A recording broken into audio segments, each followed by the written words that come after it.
सर्व मंडळी, तुम्हाला आमची ओळख आहे, पण मी आज एका आगळ्या वेगळ्या विषयावर आलेलो आहोत. तुमच्या कल्याणासाठी आलेलो आहोत आणि तो विषय म्हणजे व्यसनमुक्ती. तंबाखूने कर्करोग होतो. तंबाखू शरीरासाठी हानिकारक असते. हे त्या पुडीवर लिहिलेले असून सुद्धा आपण ते घेतो. काय नको हो, काय हे? दारूमुळे आपलं आरोग्य चांगलं नाही राहत हे आपल्याला माहित असूनही आपण घेतो. अहो, हे व्यसन करून आपल्याला चांगलं जरी वाटत असेल ना, पण याचा तुम्ही जरा विचार करा, याच्या इतरांना त्रास होतो. तर मग अशाच आज एक आगळ्या वेगळ्या विषयावर माझे मित्र एक हास्यास्पद पथनाट्य घेऊन आलेले आहेत.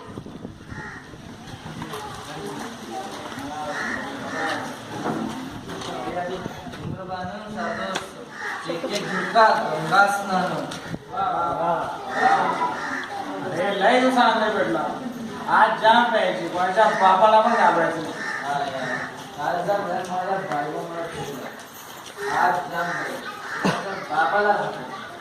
अरे या बायकांची रोज रोजच कटकट असते. तू मागवा का एक चपटी?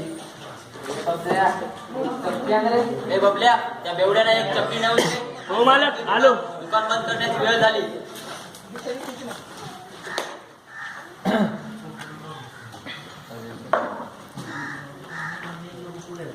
अरे तो गण्या कुठे गेला रे? लय दिवसानंतर दिसला नाही. मेला मेला काय तो? बघा सांगत होता की तू कुठं चंद्रावर गेला. चंद्रपूर आहे ते. असे होय? तरी म्हटलं तुम्हाला सोडून जायला कसा? मर्द द्याला मागवा अजून एक चपटी. बापड्या मान चपटी. बारवण झालाय आणि काय तू तू पण सांगतो आम्हाला तू काय करायचं ते आम्हाला नको शिकवू. समजत नका तुला हवा काय? पैसे पाहिजे, पैसे घे तू.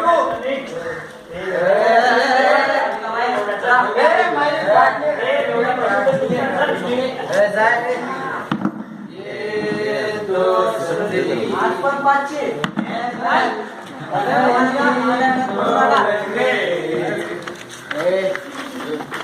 वाटतं माझं थांबा तुंबा तुझं नव्हे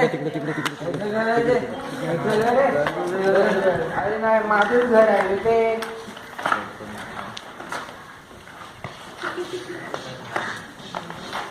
अरे जागे. अहो घरात वा आले का परत पिऊन बेवडा? ये घरात. अरे ही माझी बायको आहे. अहो वा घरात काव कशाला गोळा करताय? चल जातो आम्ही. आपण परत बसू. परत भेटू आपण. अहो घरात चला, कशाला गाव गोळा करताय? ही आपली रोजचीच कटकट आहे ना. आवाज खाली. मला जास्त आवाज आवडत नाही. अहो घरात या चला. असं शानपणा नको शिकव मला. शहाणी आहे म्हणूनच तर टिकले, नाही तर कच्ची गेली असती माहेरी.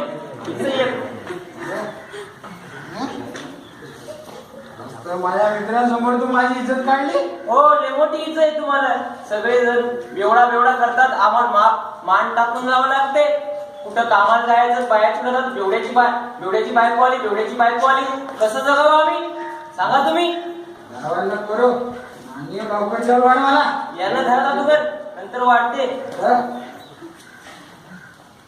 हे घ्या घ्या. हे काय वाढलंय तू? रेग्युलर जेवण नाही पाहिजे मला, कळलं ना? मला तंदुरी चिकनच पाहिजे. पुराण्यात तंदुरी चिकन होती नव्हती जमीन तुम्ही सावकाराला विकली. मी काम करते घरोघरी जाऊन आणि तुम्हाला चिकन पाहिजे जेवायला? हे काम केलं वाटते तुम्ही आज. पडतो. काय झालं आई? काय रे बाळा, तुझ्या वडिलांची गोष्टी कटकट आहे. जा बाळा अभ्यास. काय झालं भाई? काय नाही रे, आज पण बाबांनी तापली माझ्यासोबत भांडण केले. तू नको लक्ष देऊ, तू तुझा अभ्यास कर. आपल्या घरातल्या रोजच्या भांडणामुळे माझा अभ्यास होत नाही. त्यामुळे मला रोज शाळेमध्ये मास्तरांचा मार खावा लागतो. तुला एक संपत आहे. हा लहान मित्र तो गण्या माहिती आहे ना? कारण पप्पा व्यसनमुक्त आला. अभ्यास करतात. आपल्या घरातच का असं? जाऊ दे, तू तुझा अभ्यास कर. आपल्या नशिबाला आलाय ते आपल्याला बघावंच लागेल. चला मित्र, पाहिलं ते आपण काय कसं हास्यास्पद नाटक काय चालू होतं काय नाही. आपल्या कल्याणासाठी हे बरंच काही सांगून पण गेलं हो, पण नुसतं हसून चालणार नाही, त्यातून काहीतरी शिकवण घ्या. या व्यसनामुळे कदाचित तुम्ही तुमचा जीव पण गमावू शकता. तो पाहिलं आपण एका बेवड्यामुळे त्याच्या बायकोला झालेला त्रास, त्याच्या मुलाबाळांना झालेला त्रास. अहो काय चालू आहे, बघा किती त्रास झाला त्यांना. या व्यसनामुळे कुटुंब जातात हो. तर मी तुम्हाला सर्वांना सांगते, हे व्यसन परिस्थिती माणसाला घडवते आणि माणूस परिस्थितीला. तुम्ही ज्याप्रमाणे तुमच्या घरात वागणार तशाच प्रमाणे तुमचे मुलंही वागणार. अहो ती बायको आपल्यासाठी मरमर मरते हो, आणि तिलाच आपल्यामुळे असा त्रास होतो. काय हे सोडा हे व्यसन. समाजात एक जबाबदार नागरिक बना. समाजात पुढे आपला एक स्वाभिमान बाळगा. तर मग मी तुम्हाला एवढंच सांगू इच्छिते की तुम्ही तुमचे व्यसन सोडावे.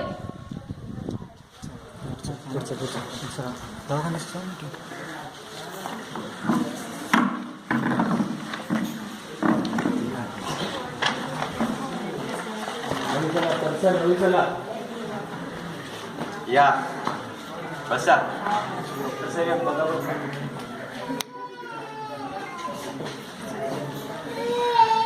काय होतंय तुम्हाला? हा करा. अजून मोठं. डॉक्टर काय घाबरायचं काम नाही ना? एक मिनिट थांबा, मी तपासतोय. श्वास घ्या. डॉक्टर साहेब, एक मिनिट तुम्ही बाहेर बसा, मी गोळ्या लिहून देतो तुम्ही. ठीक आहे? ते व्यसन करतात का तुमच्या घरचे? हो खूप दारू वगैरे खूप पितात? हो खूप करतो.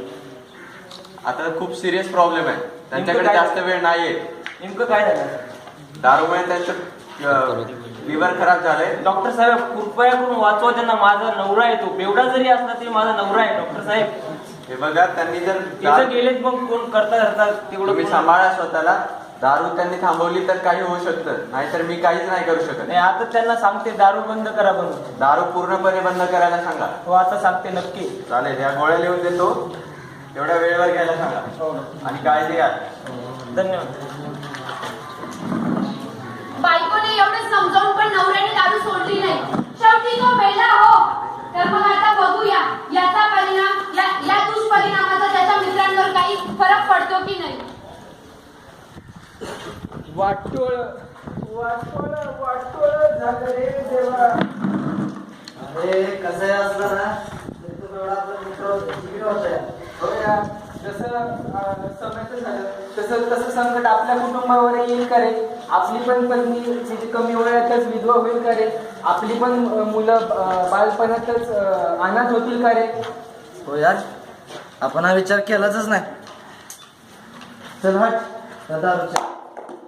आजपासून आपण निश्चय करूया, दारू प्यायची नाही. कुणाला पिऊ द्यायची नाही. आता हे सगळं तर झालं, याला तर मृत्यूच्या दारात ढकललंच. पण तरी परत तोच प्रश्न, मी व्यसन करणं का सोडू? अरे घरं गेली या व्यसनांनी असं लोक म्हणतात. तर मग मी काय करू? मी व्यसन का सोडू? माझ्या आई वडिलांना तोंड खाली घालून चालावं लागतं म्हणून, माझ्या बायकोला दोरच कोपऱ्यात बसून रडावं लागतं म्हणून, का माझ्या मुलीला माझी लाज वाटते म्हणून? अरे यांनी काय फरक नाही पडला. प्रॉपर्टी घाण ठेवलीये, दळिद्रीत जगणं चालू केले, पण तरी याच्यामुळे फरक पडला नाही. पण एका गोष्टीमुळे फरक पडतो, तो आहे माझा स्वाभिमान. आणि याच स्वाभिमानापोटी मी आजपासून व्यसन करणं सोडणार. तर चला तर मग मंडळींनो, आपण सगळे मिळून आज प्रण करू. दुसऱ्या तिसऱ्या कोणासाठीच नाही, फक्त आणि फक्त माझ्या स्वाभिमानासाठी मी आजपासून व्यसन करणं सोडणार आणि एक खुशाल जिंदगी जगणार.